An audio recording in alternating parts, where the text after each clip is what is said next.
During the 1800s, epidemics raged throughout England, including things like cholera, that took people in a matter of minutes, and other epidemics like tuberculosis flew through the streets, claiming thousands.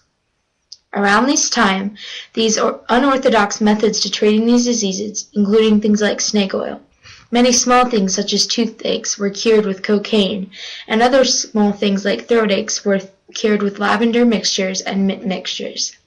Many of the tuberculosis patients were even believed that it was simply psychological, and many patients were admitted to psychological wards. Hospitals were always overflowing with sick bodies and never had enough supplies.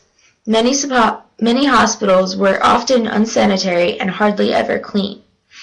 Many things contributed to the sickness of cholera, including the lack of cleanliness in England and the vastness of families. Much like the plague, the people assumed that the people with cholera and tuberculosis were immoral people that had turned away from God. But in truth, it was the people that lived in the slums, that had shared water, had the disease. Despite these horrors, Florence Nightingale, a well-known nurse, pursued her career. She left England to study in Germany, and when she returned to England, she became a nurse at a large hospital. In less than a year, she had decreased the amounts of deaths by almost half because of the new sanitary rules she had imposed. During the Crimean War, she was asked personally to go to Turkey to help wounded soldiers.